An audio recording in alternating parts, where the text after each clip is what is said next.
بسم الله الرحمن الرحيم الحمد لله وكفى والصلاة والسلام على الحبيب المصطفى صلى الله عليه وعلى آله وسلم تسليما كثيرا إن الله وملائكته يصلون على النبي يا أيها الذين آمنوا صلوا عليه وسلموا تسليما صل وسلم على محمد رب اشرح لي صدري ويسر لي أمري واحلل عقدة من لساني يفقه قولي. Mes frères et sœurs, mes amis et mes amis, mes fils et mes filles, mes ennemis et mes ennemis, je vous aime tous en Allah subhanahu wa ta'ala. Même les ennemis qui m'ont déclaré la guerre, ce sont des musulmans. Qu'Allah vous comble par le bonheur, par la joie, par l'apaisement, par la quiétude, par toutes les bonnes choses que vous lui demandez et toutes les choses bonnes que vous ne lui demandez pas. Mes frères et sœurs en humanité, en citoyenneté, en universalité, c'est bon, vous avez compris ce que je vais dire, j'ai beaucoup d'affection pour vous, j'ai beaucoup d'amour pour vous. Je veux avancer et continuer à avancer avec vous.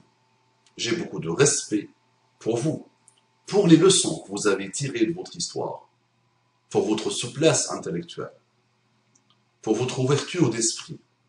Il y a des exceptions, comme partout, mais globalement, vous êtes des gens qui ont bien analysé, qui ont bien tiré quelques leçons de l'histoire. Si on se ferme, si on s'immobilise, si on sectarise, on peut facilement et rapidement faire le double des 70 millions de morts de la Deuxième Guerre mondiale, ou même le triple. Donc faisons très attention. L'être humain peut sombrer à n'importe quel moment. J'entre directement dans le vif du sujet, sachant que j'ai exploré, que j'ai apprivoisé, que j'ai même dompté le sujet et son vif. Ça se dit pas. Très bien. On entre dans la chose. Il y a un frère qui me dit, mais pourquoi vous utilisez YouTube? C'est un outil des mécréants.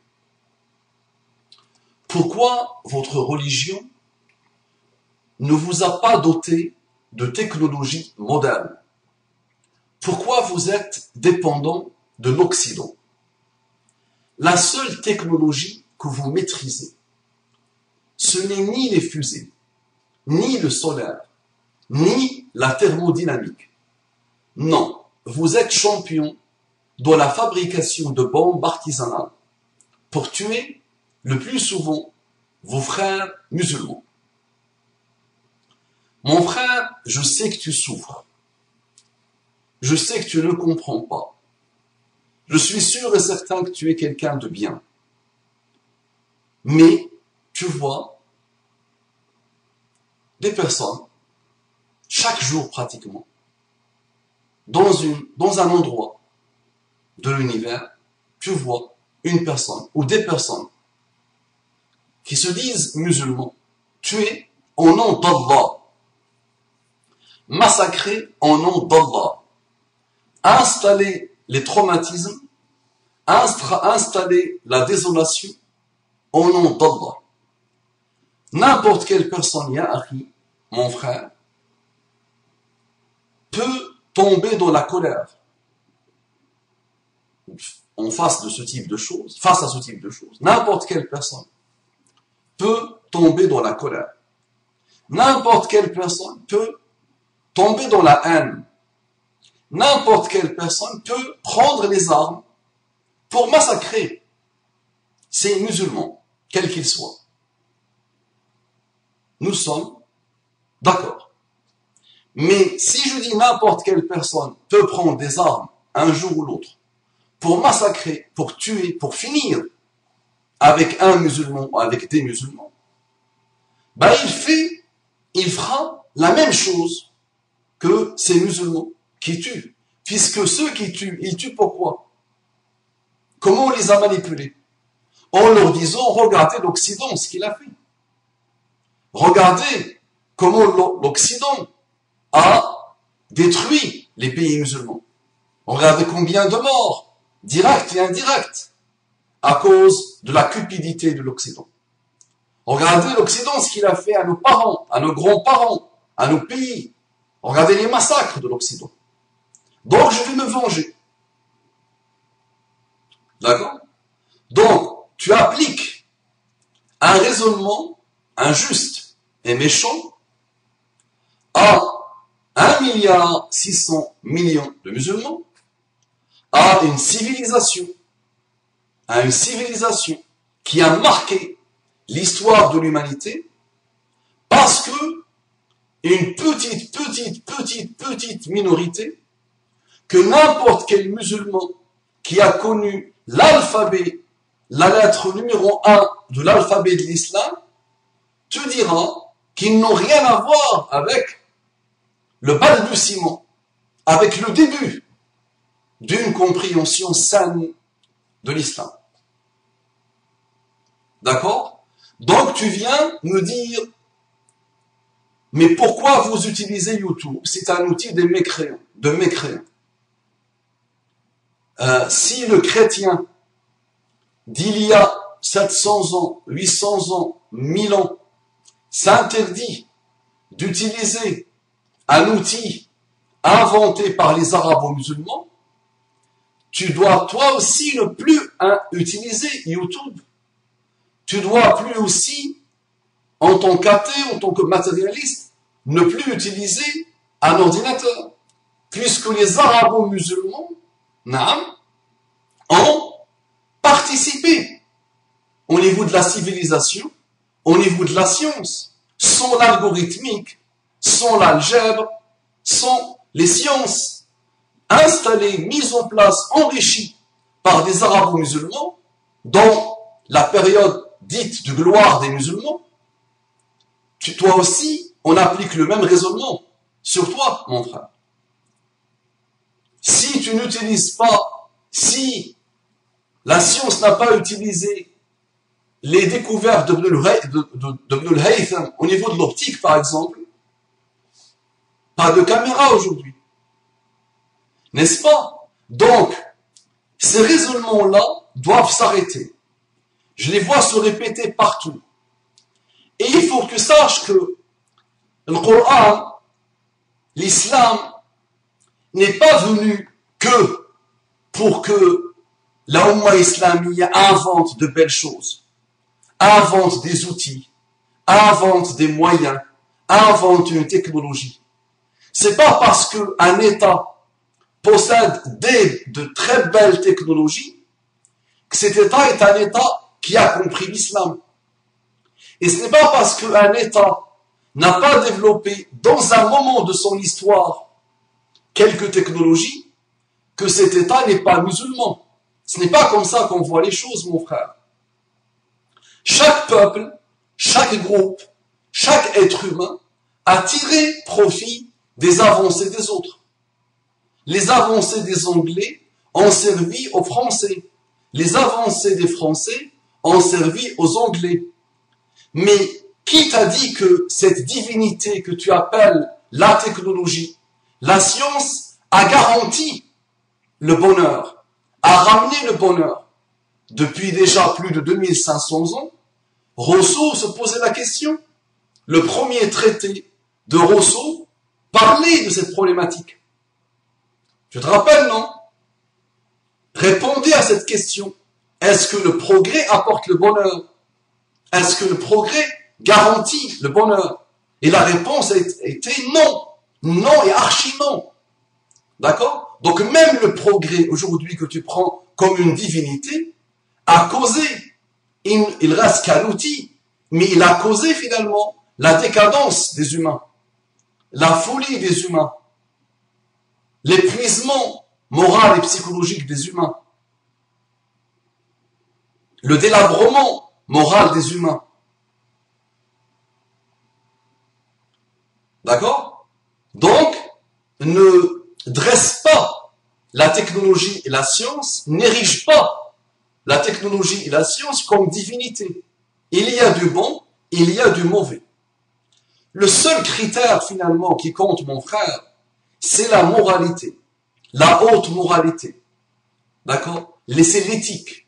C'est le fait de vouloir faire avancer l'autre, aimer l'autre quel qu'il soit, apporter du bonheur à l'autre, être solidaire avec l'autre, quel qu'il soit. Toute religion a appelé à ça, toute religion monothéiste a appelé à ça, tout système raisonnable a appelé à ça. D'accord? Si on suit ton raisonnement, mon frère, les chrétiens d'il y a 700 ans, 900 ans, 1000 ans, devaient s'enterrer vivants, puisque à l'époque, eux, ils vivaient dans le Moyen-Âge. Et le summum et l'apogée de la civilisation était en Andalousie, était à Bagdad. D'accord? Donc, il y a des raisonnements qui doivent s'arrêter, qui doivent devenir périmés, mon frère. Mais pourquoi vous utilisez, très bien, pourquoi votre religion ne vous a pas doté de technologie moderne? La religion n'est pas là pour me doter de technologie moderne. La religion est là pour me doter d'une relation saine avec Allah, d'une relation saine avec moi-même, d'une relation saine avec les autres. Et plus ces trois relations sont saines, plus j'apporte le bonheur sous toutes ses formes à l'humanité. Dans un juste milieu, sans extrémisme, ni de progrès, ni de matérialisme, ni d'archaïsme, ni de rien, dans un juste milieu de bonheur. D'accord? La religion n'est pas là pour doter. Ça, Allah a doté l'être humain d'une raison extraordinaire, phénoménale. Et Allah a demandé à l'être humain, quel qu'il soit, d'aller avancer, d'explorer l'univers. Et quand les musulmans comprenaient bien le Coran, ils ont fait des merveilles. Va étudier, mon frère. Le fameux livre, il y en a une tonne. Il y a pas mal d'émissions aussi. Il y a des émissions, tu les as, beaucoup d'émissions et beaucoup de livres. J'ai en tête un livre, Le soleil d'Allah se lève sur l'Occident. Quelque chose comme ça, brille sur l'Occident. Écrit par une Allemande. Va l'étudier, il y a une tonne, Habibi. Qu'est-ce que les musulmans ont apporté en termes de science, au niveau de la science? Je n'ai jamais cessé de rappeler que même votre philosophie, la philosophie grecque sur laquelle vous avez basé votre civilisation, ce sont les arabo-musulmans qui vous ont traduit les œuvres de Platon, d'Aristote et de Socrate et d'autres. Sinon, vous les aurez perdus à vie. D'accord? Mais c'est quand les musulmans ont commencé à être frappés par l'immobilisme, par la rigidité, et c'est normal, ça c'est la roue de l'histoire qui tourne. Ce n'est pas un critère. Il y a des musulmans qui apportent le bonheur à l'humanité, qui ont compris leur religion et qui essaient d'avancer, de faire avancer le shmelbik. Et l'islam, je te dis, si tu ne veux pas l'entendre, c'est que tu n'as rien compris. C'est que tu es une aberration, mon frère. L'islam a changé le cours civilisationnel de l'histoire humaine. Il a beaucoup apporté. Mais à toi de te documenter, à toi d'approfondir, à toi d'enlever, de supprimer ce prisme, ces lunettes mauvaises, marquées par le parasitage actuel, qui est aussi issu d'un progrès fou. Ce que tu vois aujourd'hui comme massacre, il est issu surtout d'une mondialisation folle, d'un progrès fou, de choses que Rousseau mettait en garde à son époque, et d'autres que Rousseau mettait en garde. Ce progrès fou, qui ne veut pas, qui ne s'arrête plus, qui s'est érigé comme nouvelle divinité. Pourquoi vous êtes dépendant de l'Occident? Maintenant, n'oublie pas, mon frère, que les musulmans sont partout, ils sont à la NASA. Les musulmans d'aujourd'hui sont dans la NASA. Les plus belles facultés, universités de mathématiques, de physique, les plus belles écoles d'ingénieurs françaises et partout dans le monde sont peuplées de musulmans. Les musulmans sont dans tous les laboratoires de recherche. Il va voir leurs responsables, ils sont même eux-mêmes responsables dans des laboratoires de recherche. Donc tu penses que les musulmans se sont exclus de l'univers ou de la civilisation ou du progrès et ils continuent à apporter. Mais on ne parle jamais des trains qui arrivent à l'heure. On va te parler d'un petit wagon de poules, hein, qui n'est pas arrivé à l'heure, malheureusement. Et c'est voulu. Et c'est aussi ce progrès fou qui veut continuer à vous manipuler et à vous faire haïr l'islam et les musulmans. Et surtout, à diviser pour mieux régner. La seule technologie que vous maîtrisez, ce n'est ni les fusées, ni le solaire, ni la thermodynamique. Non, vous êtes champion dans la fabrication de bombes artisanales pour tuer le plus souvent vos frères musulmans. Donc tu vois comment tu es devenu pire que ceux que tu attaques. La parole peut blesser plus que n'importe quelle bombe. L'injustice du verbe de la parole peut blesser, peut installer les haines, peut installer les guerres. Combien de guerres qui ont coûté des rivières de sang ont été causées par une parole comme la tienne. D'accord? Donc je t'appelle à plus de modération, à plus de retenue, à plus de clairvoyance, à plus de sagesse. Sinon, toi-même, tu es en train de reproduire les mêmes choses desquelles tu te plains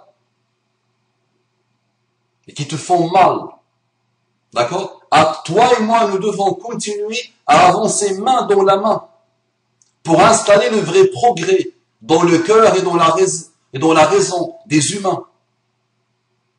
Si toi et moi, on commence à se quereller, d'accord? C'est la fin, mon frère. Ça marche. Donc, l'islam était le passé du monde, l'islam est le présent du monde, et l'islam est l'avenir du monde. Tu vas devoir l'intégrer. D'accord? Le progrès n'est pas interdit dans l'islam, au contraire.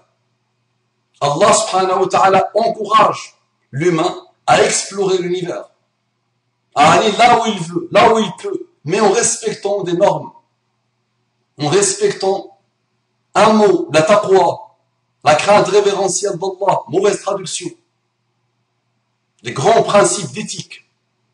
Ça marche. Et quand le Coran est arrivé, Allah subhanahu wa ta'ala n'a pas choisi pour le Coran les plus grandes puissances de l'époque.